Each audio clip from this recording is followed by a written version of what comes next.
আসসালামু আলাইকুম। আফরিন কিচেনে আপনাদের সবাইকে ওয়েলকাম জানাচ্ছি আরো একবার।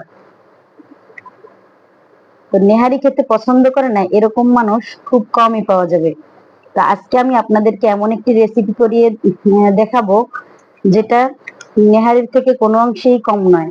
কিন্তু আসলে এটা গরুর পায়া বা খুর দিয়ে এটাকে তৈরি করা হয়নি, এটাকে তৈরি করা হয়েছে গরুর মাথার চামড়া দিয়ে, যেটা সম্পূর্ণ হাড় ছাড়া এবং একেবারে নরম তুলতুলে।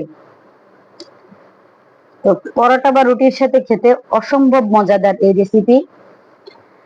তো আপনাদেরকে দেখাবো কত সহজভাবে আমি এটাকে সুন্দরভাবে রান্না করে নিয়েছি।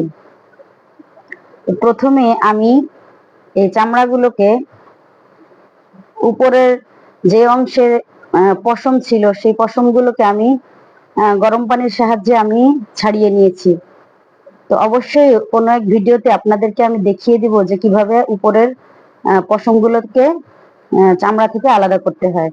তো নিয়ে নিচ্ছি পাত্রের ভিতরে সবগুলো চামড়া টুকরো করে কেটে রেখেছি আমি আগেই। তো সেই সাথে আমি দিয়ে নিয়েছি সব ধরনের মশলা, হাফ চা চামচ করে সব ধরনের মশলা নিয়ে নিয়েছি আমি। আপনাদের কাছে আমি সরি বলছি, কারণ আমি ভিডিওটি আমার স্কিপ হয়ে গেছে, আমি দেখাতে পারিনি আপনাদেরকে। তেজপাতা, সামান্য লবণ এবং আধা চা চামচ করে গরম মশলার গুঁড়া, হলুদের গুঁড়া এবং মরিচের গুঁড়া দিয়ে নিয়েছি। এবং প্রায় 3 দিন জাল করার পরে আমার এই চামড়াটা এরকম হয়েছে। আমি 3 দিন সারাদিন ধরে জাল করিনি, আমি সকাল এবং বিকালে 10 মিনিট করে রান্নার পরে আমি এটাকে জাল দিয়ে রেখেছি যাতে নষ্ট না হয়ে যায় এবং এই মাথার চামড়াটাও খানিকটা নরম হয়ে যায়। তো একেবারে নরম তুলতুলে হয়ে গেছে এবং ঝোলটাও আমার একেবারে আঠালো হয়ে গেছে।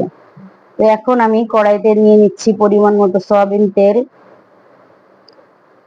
তারপরে আমি দিয়ে দিব এখানে প্রায় 3 টেবিল চামচের মতো পেঁয়াজ। পেঁয়াজটাকে আমি ভেজে নিব হালকা নরম হয়ে যাওয়া পর্যন্ত।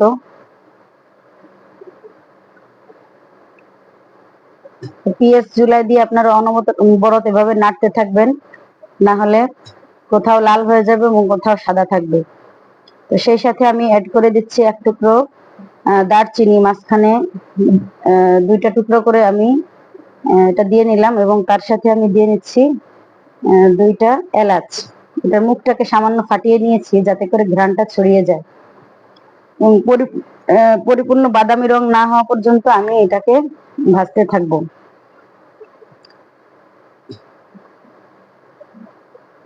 বাদামি রং হয়ে গেলে তারপরে এটার সাথে আমি অ্যাড করে দিব সেই সিদ্ধ করে রাখা গরুর মাথার চামড়াগুলো। তো দিয়ে দিলাম আমি আমার সেই মাথার চামড়াগুলো।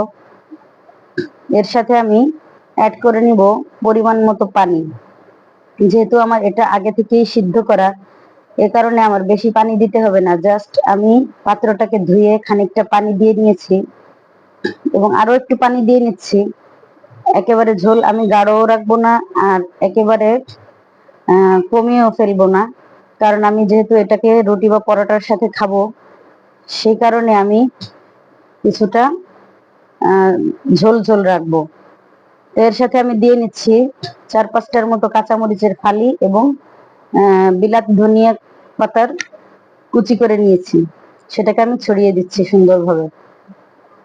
এরপরে আমি এটাকে জাল করে নেব প্রায় 7 থেকে 8 মিনিট।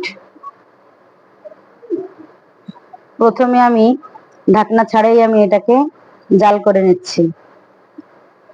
এরপরে আমি পরিপূর্ণভাবে বলক চলে আসলে আমি এটাকে কিছুক্ষণের জন্য আমি ঢেকে দিব। দেখুন কিছুক্ষণ পর আমার মাথার চামড়ার এই রেসিপির কালারটা দেখুন কিরকম হয়েছে। তারপরে আমি কয়েক মিনিটের জন্য আমি এটাকে ঢেকে দিচ্ছি। তো দেখুন আমার মাথার চামড়ার এই রেসিপিটা পরিপূর্ণ রেডি।